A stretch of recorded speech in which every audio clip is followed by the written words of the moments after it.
Okay, so proof of cash. Now, proof of cash is the last subtopic for our discussion series for cash and cash equivalents. So we're done with overview, we're done with petty cash fund, and we're done with bank reconciliation. Now, before we proceed with our focus points or objectives for this discussion, let me have a recap, especially on bank reconciliation, the reconciling items, and the reconciliation methods. Now, take note, bank reconciliation uh, is just a single date reconciliation for a specific month. Now, I have discussed about reconciling items and reconciliation methods. The reconciling items that we have under bank reconciliation, we have book reconciling items and bank reconciling items. For for book, we have the credit memos, we have the debit memos, and the errors. For the bank, we have the uh, deposit in transit, outstanding checks, and we have the bank errors.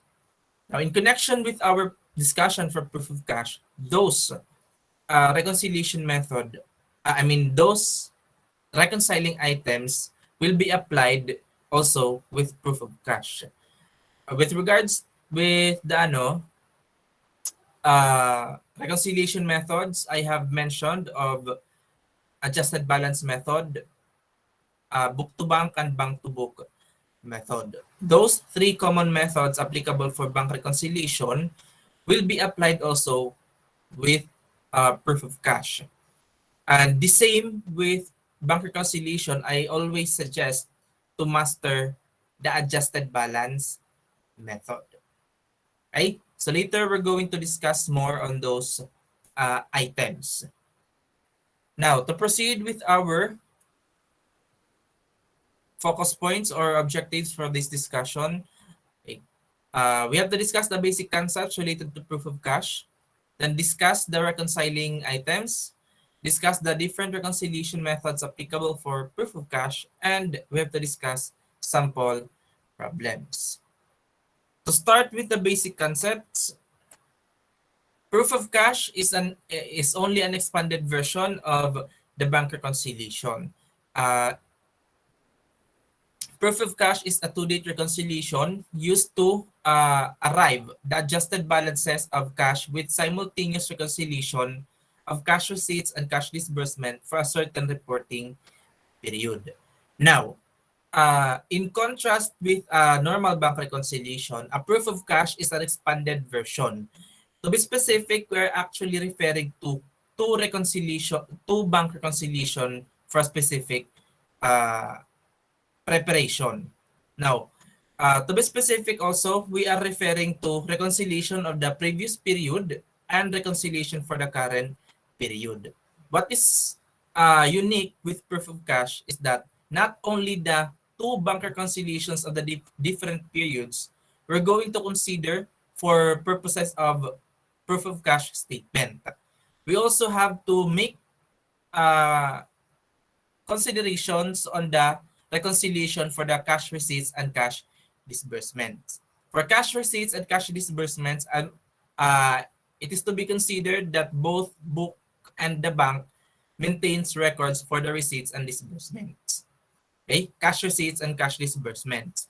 For books, we refer it as cash receipts and cash disbursements, but for the bank, we refer it as bank credits and bank debits. So there is a different terminologies that we're going to use for additional items to be reconciled under proof of cash for both book and bank records. Now again, always take note that proof of cash expanded version only of a bank reconciliation. To date, because it includes both previous and current period reconciliation. Now, if you can imagine the sandwich, the proof of cash is actually like following a sandwich perspective. Okay, you have the two breads and in between you have yung filling, yung palaman ba. Now, the breads tawag nito represents the two normal bank reconciliations bank recon of the previous period, and the bank recon for the current period. In between, which is the filling or yung sandwich, yung palaman, we have there the cash receipts and cash disbursements, or we have there the credits and debits for the perspective of the bank. Again, cash receipts, cash disbursement for the point of view of the book or the depositor, and credits and debits on the perspective of the bank, the bank records. Proof of cash is also known as four-column reconciliation.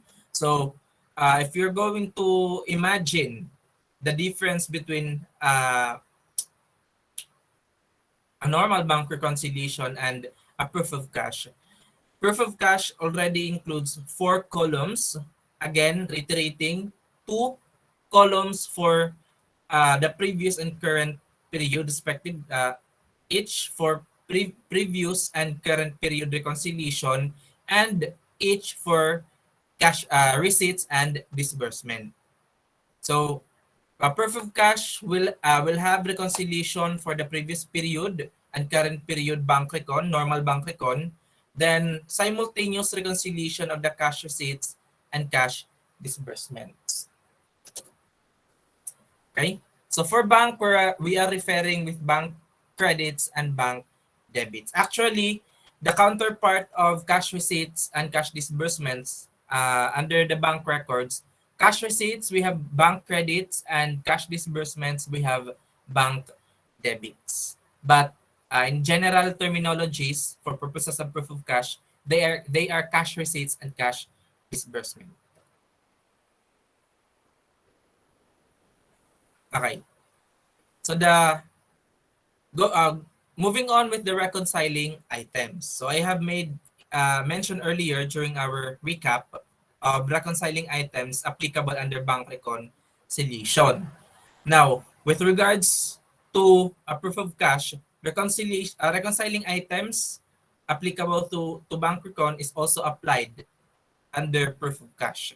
Those reconciling items that we're going to use under proof of cash will also be used to reconcile the following items. We have the cash receipts, cash disbursements, bank credits, and bank debits. So if you're going to imagine, we're going to reconcile the previous period, then we're going to reconcile the current period records, then there will be those reconciling items that we're going to use for both period will also be used as reconciling items for those four items: cash receipts, cash disbursements, bank credits, and bank debits. So literally, four columns. Right? Now, in comparison, for book reconciling items, we have credit memos, debit memos, and book errors. The same reconciling items under bank recon and proof of cash. Again, those reconciling items will be used to adjust cash receipts and cash disbursement.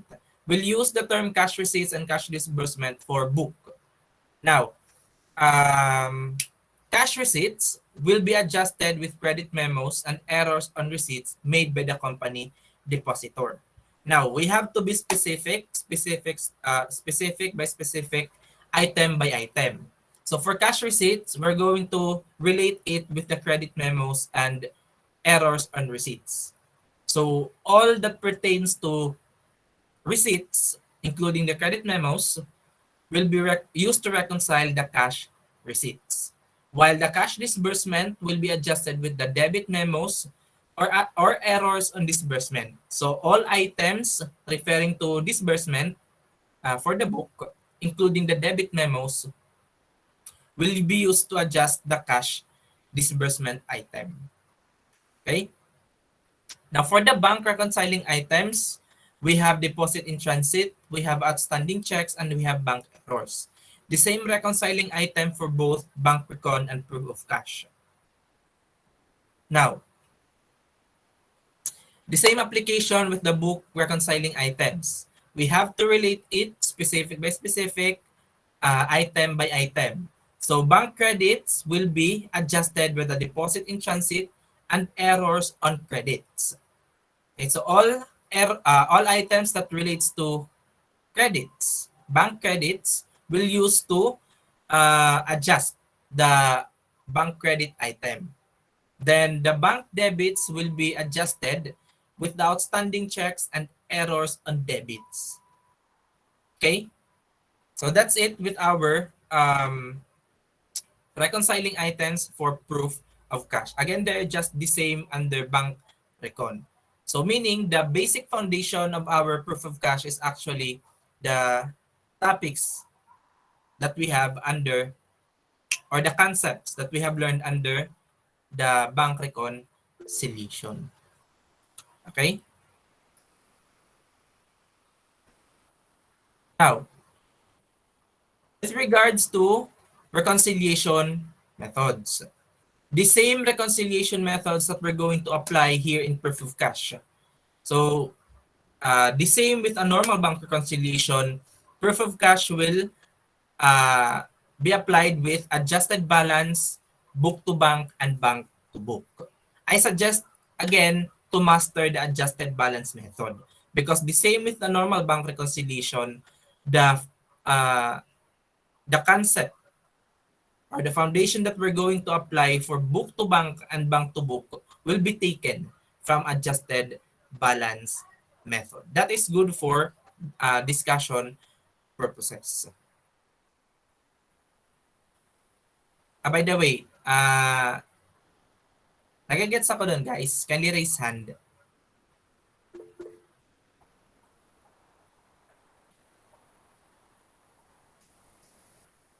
Kindly inform me if I am talking too fast. Okay, so I hope not.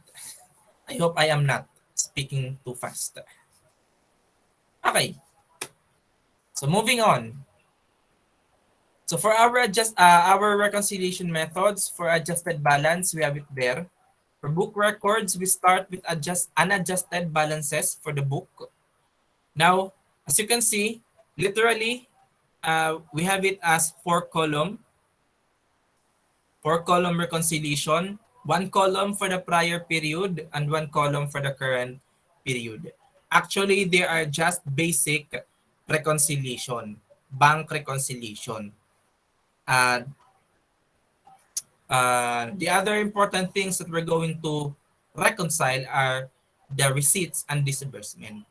So when we reconcile prior period and current period, later on, we're going to simultaneously reconcile the receipts and disbursement with the respective reconciling items applied. Now, the goal, the same with a bank, under bank reconciliation, the adjusted balance method goal is to come up with the adjusted balances. At the end of the day, book records and the bank records must have equal amounts.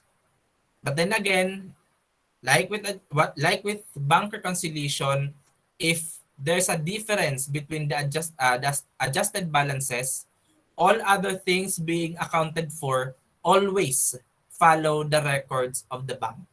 Because between the book and the bank holds the most accurate records.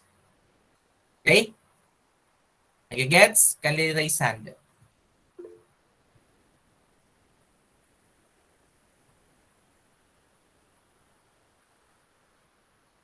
Okay. Now, for purposes of reconciliation, after the unadjusted balances, we analyze credit memos, debit memos, and book errors. For credit memos and debit memos, what we're going to consider is to determine the reconciliation for the prior and current period only.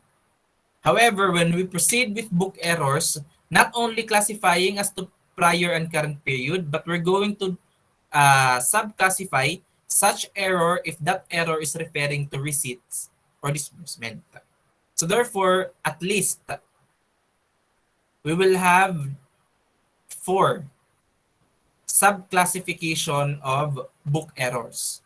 So we have prior period receipts and disbursement and current period receipts and disbursement. Actually, the application of credit memos and debit memos is not that difficult to understand because the foundation is really basic. The application of the bank reconciliation will be applied for that purpose, especially when we reconcile the prior and the current period. The dilemma and the analysis may be on the book error, on the errors. Okay? Because we're going to expand or expound more on the errors. Okay, so later on, we're going to apply it in a problem solving. Okay? By the way, the receipts and disbursement, before I forgot, the receipts and disbursement, actually, the unadjusted balance of the receipts and disbursement are actually a cumulative figures or cumulative amount. To consider that it is for a current period, receipts and disbursement, all that pertains to the previous or prior period will be eliminated. And all that pertains to the current period should be considered. Okay, so both will be considered in reconciling the receipts and disbursement, which will be eliminated and which of which will be added. Okay? Now, for bank, so we start again with unadjusted balances. Then afterwards, we reconcile it with the deposit in transit and outstanding checks. The same, we classify that deposit in transit and outstanding checks to prior and current periods. So for prior period and current period, normal reconciliation will be applied. Just like what we have under bank reconciliation. Literally, it's just like we're doing two bank reconciliation. But in addition to that, it's a simultaneous reconciliation for receipts and disbursements, credits and debits. For bank errors, again, the same with book, we're going to subclassify it into four. Prior period, credits and debits, and current period, credits and debits. So the analysis on the errors, book and bank errors, will depend on the scenario. Okay? Again, the goal is to have the adjusted balances. The bank adjusted balances should equal with the adjusted book balances. If not, always follow as a rule bank records, as it is the most accurate in contrast with the book records. Nagets ba ko nun, guys? Kindly raise hand if nagets ako nun.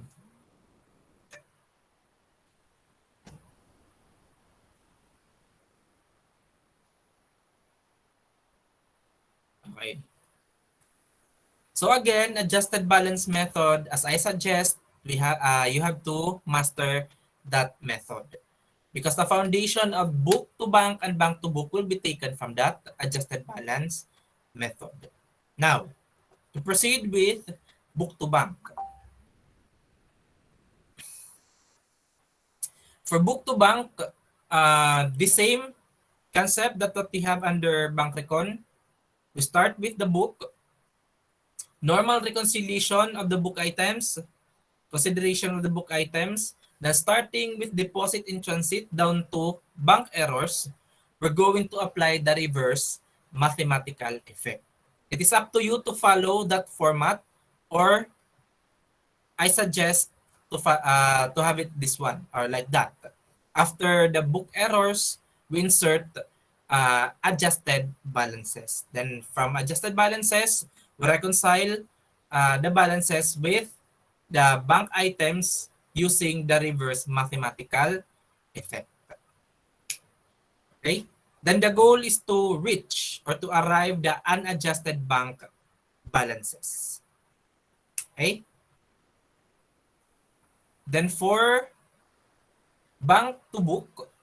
For bank to book, we start with unadjusted balances of the bank, adjust those items with the reconciling items of the bank, deposit in transit, outstanding checks, and bank errors. Then starting with the credit memos down to book errors, we have to apply the reverse mathematical effect.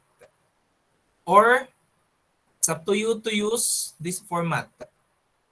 This is the most common, and I have it improved that way. So from the adjusted balances, apply the reverse mathematical effect for the book reconciling items. This time, the goal is to arrive with unadjusted book balances. Okay?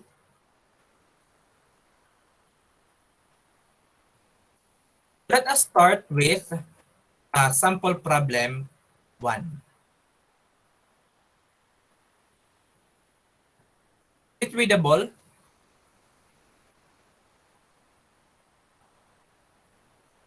Yes, sir. What is the name of the company? High Speed High Company. speed. Okay. High Speed Company. How about the requirement? Prepare a proof of cash reconciliation. Okay. So it's still readable. Okay. So thank you for that. So for High Speed Company, provided the following information to its accountant, assigned to make a 4-column reconciliation. So we're going to prepare a proof of cash here for the month ended February 28, 2019. The following pertains to January. So we're provided with information for January. So we have cash per book records, cash per bank statement down to outstanding checks. Then for February, we're provided with total cash receipts per book, then total cash disbursements per book, total bank credits, and total bank debits. Then the February deposit in transit and outstanding checks. Now to prepare our proof of cash reconciliation, we're going to apply it in the using the 3 methods: adjusted balance, book to bank, and bank to book. Now for adjusted balance, by the way, the problem, no errors had been incorporated yet. So therefore, we're going to apply the very basic reconciling items. The very basic reconciling items, of all the reconciling items, we have the credit memos, debit memos. We have the, ang tawag doon, credits, bank credits, and bank debits. Or deposit in transit rather, deposit in transit and outstanding checks. The errors, later on, we're going to incorporate errors as we move along with the problems. Okay? I guess I have 6 problems here. So I'm not quite sure if we'll be able rather to finish, okay, in just one setting. But nonetheless, we proceed with the solution. So for adjusted balance method, for book records, we start with the unadjusted balances. So for January, we have 150,000. For the receipts, by the way, these receipts and disbursement, credits and debits, they are actually cumulative figures, meaning the amounts coming from the previous period, which is here in the problem from January, they are included in that amount. The goal is to reconcile this amount to arrive with the balance pertaining only for February. Okay? So for book, we have January 150,000, receipts 1,500,000, and disbursement 1,100,000. We're not provided with 550 Now question, how did we arrive with 550,000?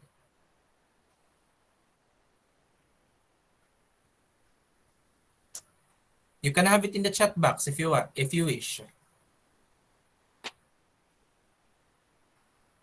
Sige nga, how did we arrive with 550,000?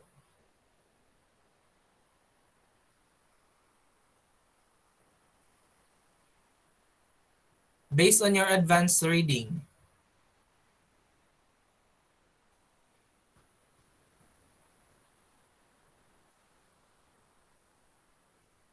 Anyone?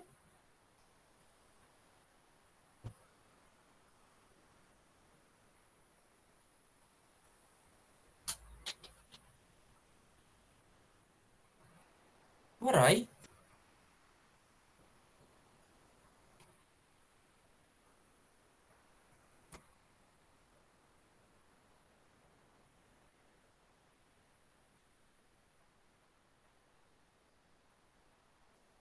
Mm-hmm.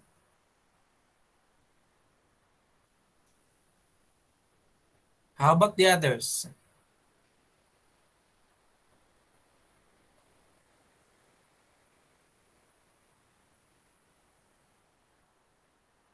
So someone provided that it is 150,000 plus 1,500,000 minus 1,100,000. That's why we have arrived 550,000. So okay, actually that is correct. Thank you for that. Now, some problem solving will provide you directly with the unadjusted balance for the current period. So you're going to work back to arrive at the prior period. But since the problem what was provided the unadjusted balance for the previous period, so we're just going to compute normally the uh, unadjusted balance for the current period. For this problem, we have 550,000 for February. Now, from that balances, we'll start the reconciliation. So, for collections, determine for January collections, it is an addition, a normal addition or normal reconciling item under January. So, that is added back because it is a credit memo. And for February, the 200,000, it will be added under the column of February. Now, the question is, how do we analyze January and February collections for purposes of the receipt column? Now, take note that the collections is referring to receipt. And because 1,500,000 is a cumulative amount, this 110,000 has been included as part of the 1,500,000. That is why we have it here deducted. Okay, we have it here deducted. Now, these collections of 200,000 for February, take note that it as a credit memo, we haven't recognized it yet. Unlike with the bank, that the bank has an immediate record of the 200,000. So therefore, since we don't have yet the record for the 200,000, it is only proper to add 200,000 under the receipts column to recognize that it is a receipt on our part. Okay? Nagets ako dun sa collections.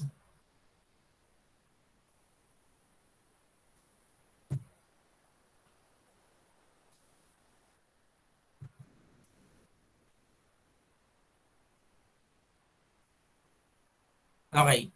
Si 110,000 kasi, if we're going to analyze only January, sa January, hindi pa talaga natin siya na-record. Hindi pa talaga natin siya na-record. But because there is already a lapse of time, okay, we're already reconciling for February, it is assumed already that the 110,000 has been included as part of 1,500,000. Because 1,500,000, always take note that it is cumulative. Receipts and disbursement, credits and debits, they are cumulative amount. So therefore, they include the previous period amounts. But since we are only trying to come up with the current period figures, we have to consider receipts, disbursements, credits, and debits for the current period only. Okay? So all that were not recognized for the current period will be recognized for the current period. Those that had been recognized in the current period that were referring to the previous period, we have to uh, set aside them. So we have to deduct. Okay? Ayan. So for DAIF checks and bank service charges, the same, determine January and February. So the 2,300 and the 3,500 for January are normally deducted because they are debit memo. If they are debit memo, deduct it normally under the January column. The 4,000 and 5,000 for February, we are going to normally deduct it under the column February. But on the part of the disbursement column, the January amounts of 2,300 and 3,500 will be deducted, while the disbursement of February, referring to 4,000 and 5,000, we have to add it as part of the disbursement column. Okay? Then we come up with the adjusted balances. So for January, we have 254,200. For the receipts, for February receipts, we have 1,590,000. The disbursements will have 1,103,200. And for February, we have 741,000. Okay? So starting from the receipts down to the February column, we can say that those amounts are referring already now for February period. Now, the question, can we verify if 741 is the resulting figure if we're going to consider adjusted balances? So let us try. 254,200 plus 1,590,000. 254,200 plus 1,590,000 minus 1,103,200. That should equate to 741,000.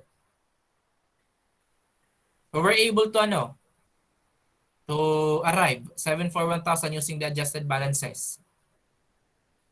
I hope you have with you your calculators.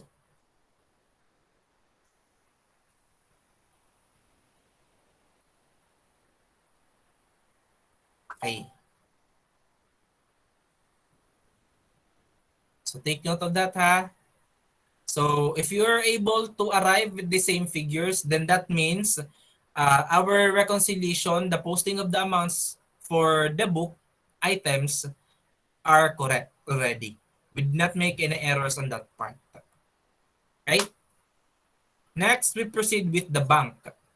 For the bank, we start with the balances per bank, 158,400, credits, 1,247,000, debits 996,800, and February amount is 408,600. The same with the process that we have under the book.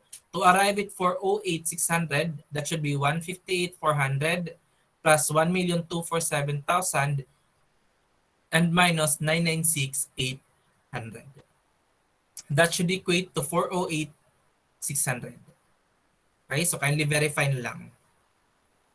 Then for the deposit in transit and outstanding checks, we determine for January and for February.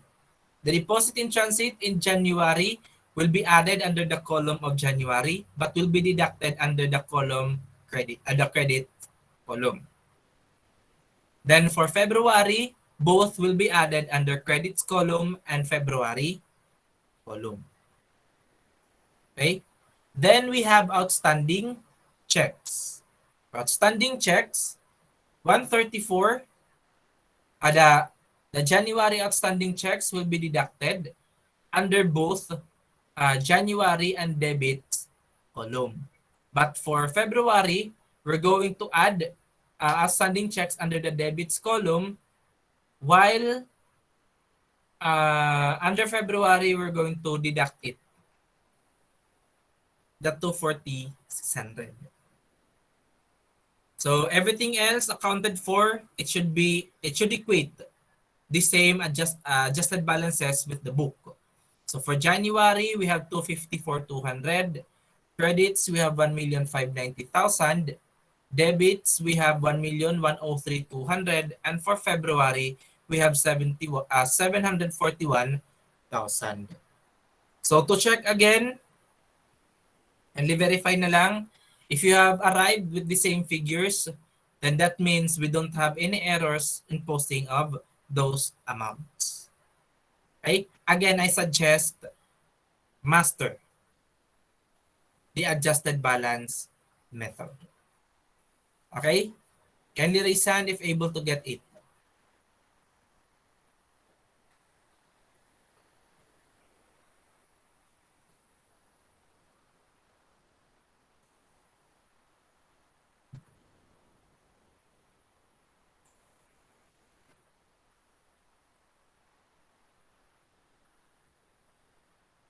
Oh, my goodness. This is a miracle. Nag-73 tayo. Lahat-lahat. Na attendees. Marami-rami. I hope we'll be able to maintain this number or improve this number in the future. Okay. So let's move forward with the book-to-bank method. For book-to-bank method, again, the foundation is coming from the adjusted balance method. The book items or book reconciling items will be treated normally. So normal reconciliation for the book items. But starting with the deposit in transit and outstanding checks, we're going to apply the reverse mathematical effect. So the goal is to arrive with the unadjusted balances for the bank. Okay? Or we can have this format. It's up to you. This is the normal format, but we can have it that way. The inclusion of the adjusted balances after the bank service charges. So we can have, after the balances, apply the reverse mathematical effect. So the unadjusted balances per bank, we can have for January, 158,400. The receipts or referring to credits, we have 1,247,000. For disbursement or referring to debits, we have 996,800. And for February amount, we have 408,600. So kindly verify if we have the same figures.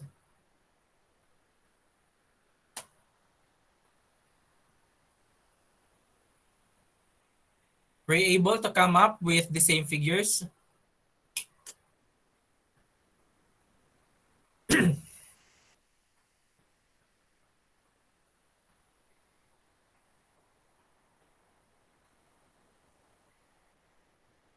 Okay.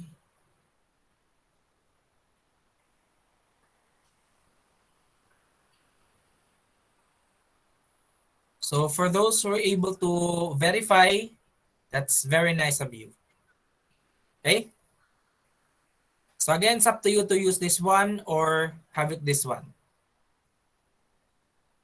Now, for bank to book, okay, we start with the bank items, normal reconciliation for the bank items, normal treatment, just like under the adjusted balance method.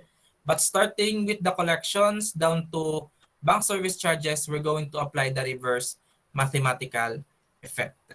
You can use this one, this format, or we can insert adjusted balances after the outstanding checks.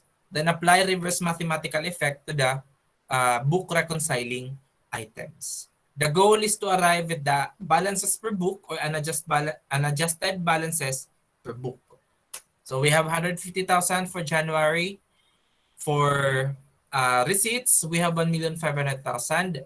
For disbursements, we have 1,100,000. And for February, we have 550,000. Okay? So kindly verify the computation. Now, as you can notice, we did not include yet errors. So starting with the next problem, we're going to incorporate na the errors. We're able to get it, guys? The three reconciliation methods, the application.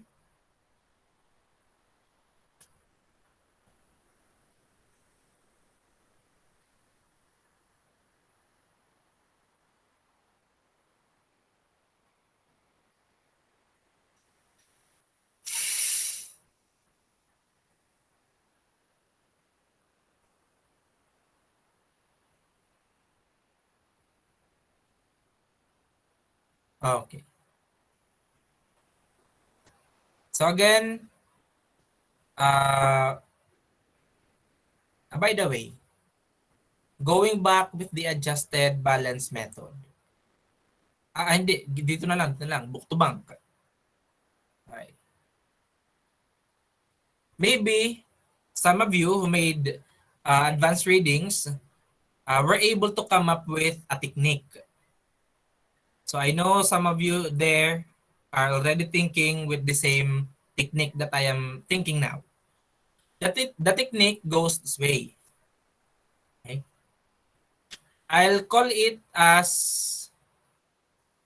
Walang pangalan sa technique pala. Wala palang pangalan dun. The technique is parang ganito. Opposite sign, attract. The same sign, repel. What does it mean? Who among you here still familiar with the rules of sign or the rules of symbol? The positive and negative in mathematics? Or kahit sa ano na lang, kahit sa chemistry. Yun, sa chemistry. Di ba yung mga positive and negative ions? Or yung mga protons ata yun. Di ba? Or parang yung simple application na lang ng sign. Di ba? Positive, positive, repel. Negative, negative, repel. But positive, negative, or negative, positive, attract. Di ba? Opposite. Okay. So, just like here, pwedeng ma-apply yung technique na yon. Now, as you can see in the deposit in transit, example na lang ha, deposit in transit, 230,000, we have both positive and negative. So, applying the technique, opposite sign, attract. Then the 573,000, they are both positive. They are far from each other, so they repel. Nagigets ako, guys? Are you getting me? That point? Kindly raise hand.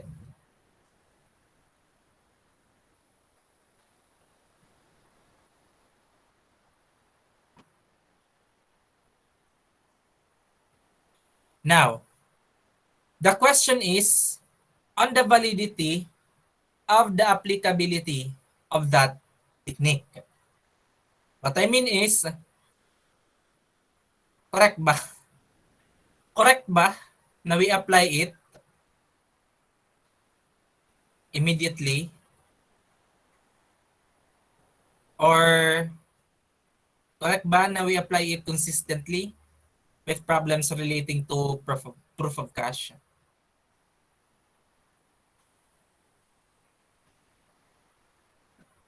Do you think?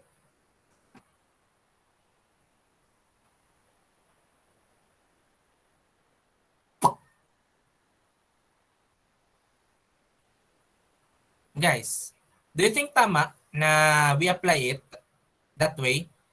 Now, when I ask you to prepare a proof of cash,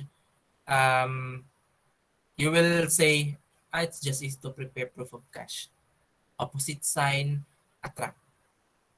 Same sign, repel. Wow.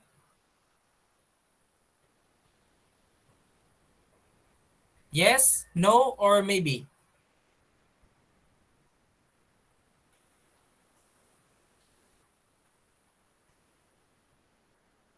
Who said yes? Who said no? Who said maybe? Or who said or? May or talaga. Kasama ba yung or sa choices?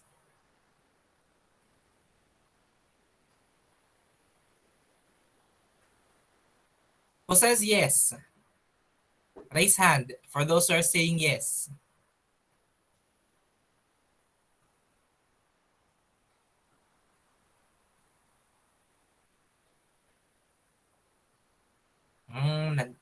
Nag-aalangan sila.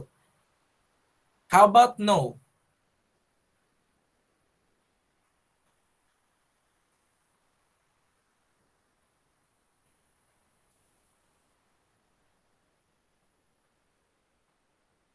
How about maybe?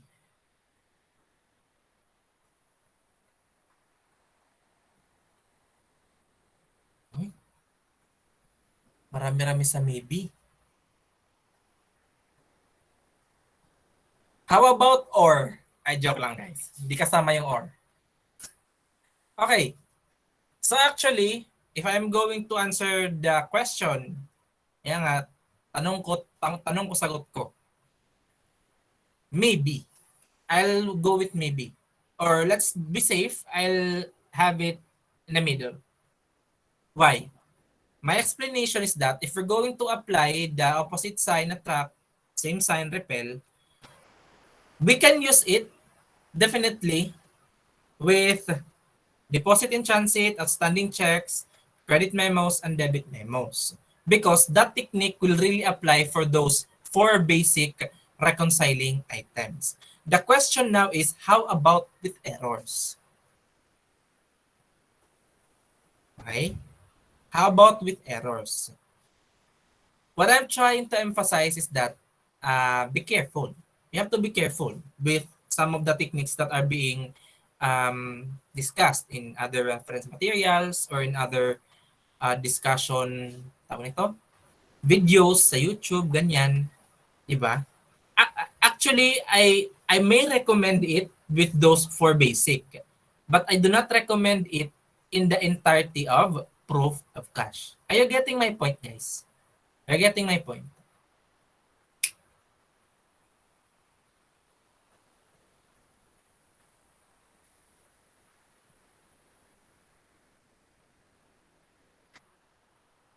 Okay. Why did I introduce the technique? Because for you to be aware that there is such. But I am giving an awareness that maybe it's not that consistently applicable. Okay, so I hope you are really getting my point. Now, moving on.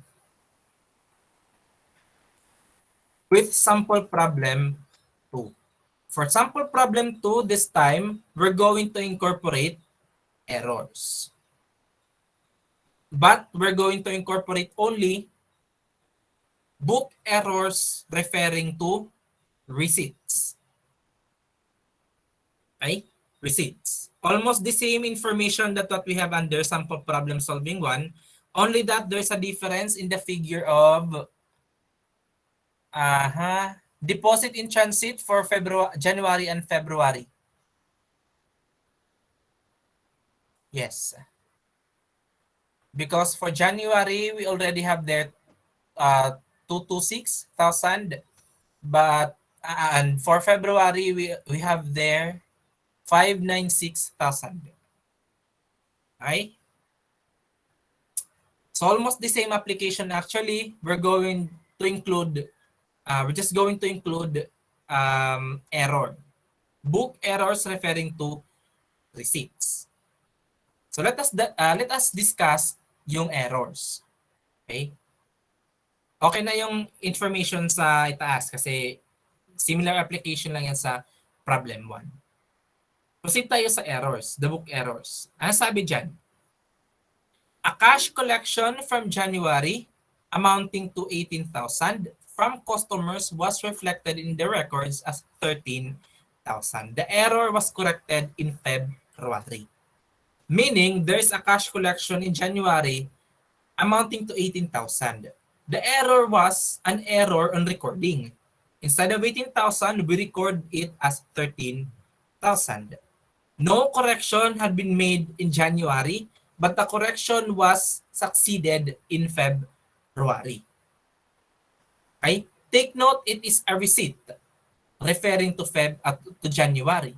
It was corrected as if it is included as part of February receipts. Take note of that. Next is a customer's check amounting to 12,000 received in January was reflected in the records as 21,000. Both errors 1 and 2 recorded. They are recorded errors. However, for number 2, instead of recording 12,000, what we have recorded is 21,000. So there is a difference. Okay, there's a difference. The error was also corrected in February. So it is an error happened in January, no corrections in January, but it was corrected in February. Okay? So the difference of two errors for January, the first error is an understatement and the second error is an overstatement. Why understatement for error number 1? Because instead of recording a proper amount of 18,000, we have recorded it 13,000, which is 5,000 less. So that is the difference, yung 5,000. Next, we have yung 12,000 recorded as 21,000. So there is a 9,000 overstatement difference. So ibig sabihin ng understatement sa number 1, in Tagalog, nagkulang sa record. Sa number 2, nagsobra ng record. Okay, so how do we present our number 1 and number 2 error in our proof of cash? So let's present the adjusted balance method. And by the way, guys, I forgot to ask. Readable? Still readable? Yes, sir. Yes, sir. Ah, okay. Yes, sir. Sorry, I forgot to ask earlier. Okay, so thank you. That's still readable. Okay, thank you for confirming. Now, let us proceed with the solution. Ayan. Again, the records that have errors are the book records. So for the bank, we normally reconcile it with the deposit in transit and outstanding check. So no problem with the bank records. Now, going back with the book records. For the book records, collections, DIF checks, and bank service charges will be posted as if, not as if, will be posted as is. So normal reconciliation effect. Okay? Just like what we have discussed under the sample problem 1. Okay, the sample problem 1.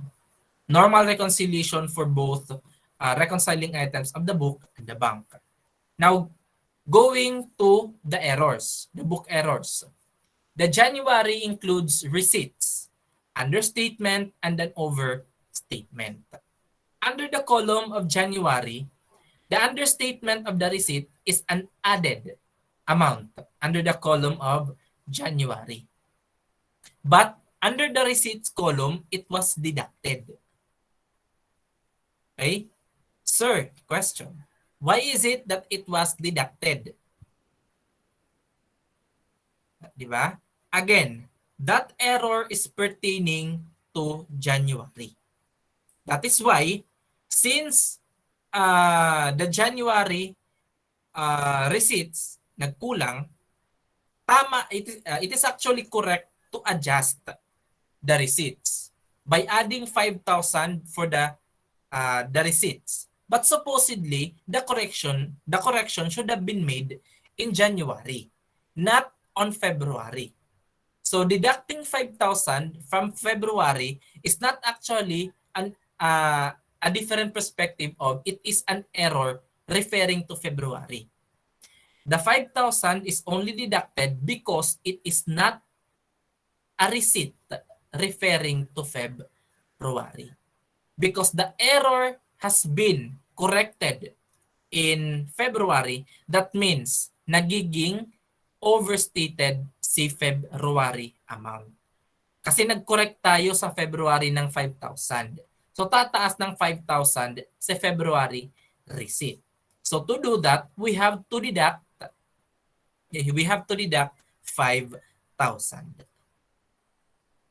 Yung receipts naman na 9,000 overstatement, deduction siya under January deduction, but because the error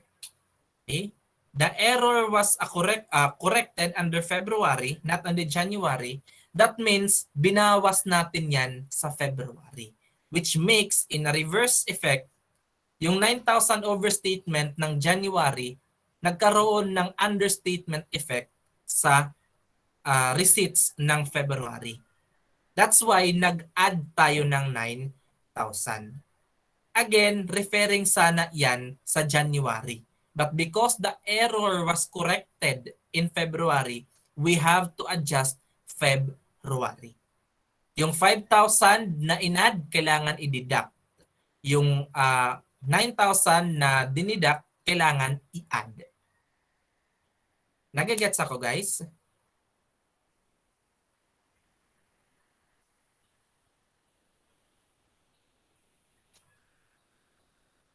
Ay ha? I hope nagigets talaga ako doon. That is the dilemma on the errors. Because our enemy, mortal enemy as accountants, future accountants, English. How do we deal with the errors? Yun yung problema. Okay? So don't worry. I will explain especially the errors in the best way I could. So yun yung explanation ko for the January errors. Okay, so I hope I was really understood. Now for February errors, going back with the problem. For February, a cash collection for February sale amounting to 33,000 was unintentionally omitted. So yan, unintentionally omitted. When I say omitted, it was not recorded. No adjustments had been made yet for that error. Okay? So meaning, upon recognizing that we have a collection, we forgot to record. Unintentional recording, unintentional omission of the recording. Okay? So no adjustment made. So therefore, the 33,000 was not included. Next, a cash collection from customers check for February amounting to 3,000 was recorded as 13,000. No adjustment has also been made yet. Okay? So, instead of recording 3,000, what was recorded is 13,000. And the error was not corrected in February. Okay, so how do we present those two errors? Number 3 error is an understatement error for February, while the error in number 4 is an overstatement under February. So under adjusted balance method, the February receipts of understatement, since the cash receipts are understated because of the omission, we add under the receipts column. The same goes with the February column. Well, under tawag nito, the overstatement, under the receipts column, deduct. Okay, because it was recorded as 13,000 instead of 3,000. No error, no adjustment made, so we have to adjust minus 10,000. So the same goes under February. Up to this point, the technique na like sign, repel, opposite sign, attract can still be applied. But then again, I do not absolutely recommend such technique because there are errors, especially when you proceed in higher accounting like in audit. Okay? Spoiler alert na lang.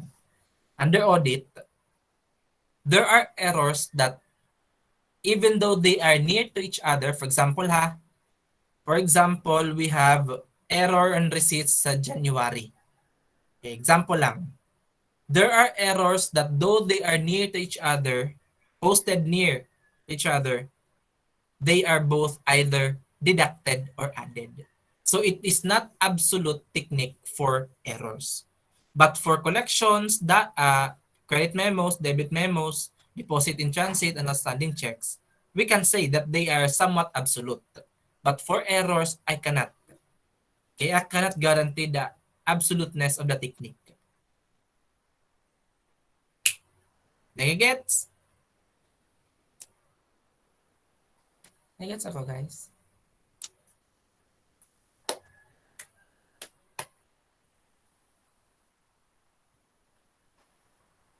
Okay. Sir, what are we going to do for errors? To better understand errors. No other technique for errors, but for enhanced comprehension. Yun talaga, we have to comprehend. Just like in the problem, we just have to understand what happened with the error. Okay? What happened with the error? So like in number 1, cash collection daw 18,000. Okay, but reflected as 3,000. So therefore, it is an understatement. What do we do with the understatement? Add it to the respective period. But applying proof of cash, we all know that we are not only reconciling one column. We are reconciling 4 columns. So we're going to relate onto which column are we going to use the understatement as a reconciliation. Okay? Now, another thing. Again, the errors in January, they are not to be said that they are not correct to be corrected. They are actually correct that we have made corrections on them. But the timing of the correction is off. Is somewhat off. Okay? Reason, because the correction should have been made in January instead of having it in the February. But by the point of correcting them is actually correct. It is correct that we have corrected them. So, ang gulo. Ang correct siya na kinorek. Parang ganon. I hope you're getting my point. It is correct that we have made adjustment for that error. But the timing of making the adjustment, yun yung off. Again for financial statement preparation, when we correct errors, the error should be corrected in the respective period wherein they occurred. So in that problem, if the error occurred in January, it should have been corrected in January alone, not in the succeeding period. But the idea of correcting them is not totally erroneous. Tama naman talaga na we corrected it. Only that the timing yung hindi. Okay? Nagigets ako, guys.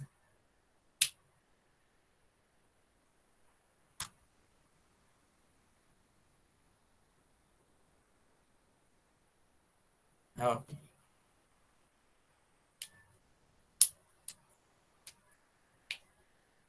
So yan that is adjusted balance method. So what we have here, error on receipts pa lang.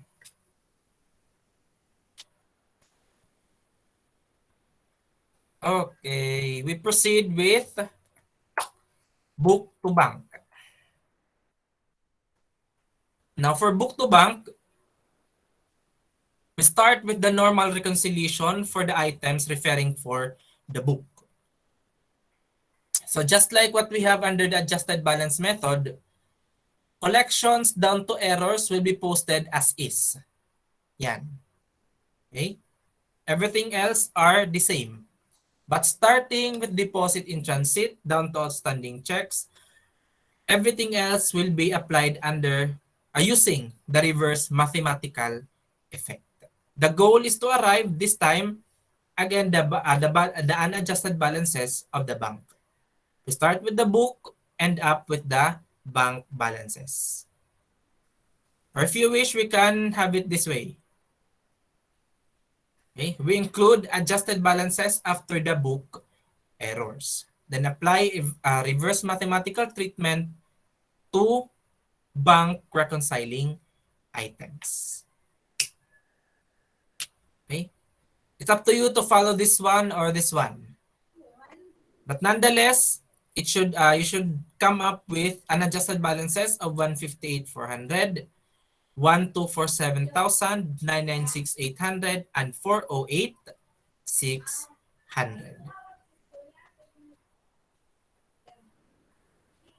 Okay? Gets for book to bank?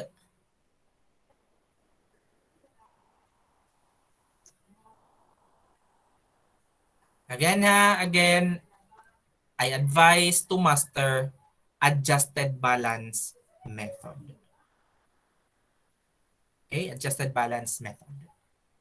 So next, moving on with bank to book. Now, for bank to book, we apply normally the items for the book items. So deposit in transit and outstanding checks will be used as a normal reconciliation for the balances. Now, starting with the collections down to book errors, reverse mathematical effect will be done. Either you use this format or we use this format. It's up to you. Normally, ito naman yung presentation sa other reference materials. Or we can insert or include adjusted balances after outstanding checks. Then afterwards, we apply reverse mathematical effects to the book reconciling items. Okay? So I guess we stop there. We'll proceed in the next meeting with sample problem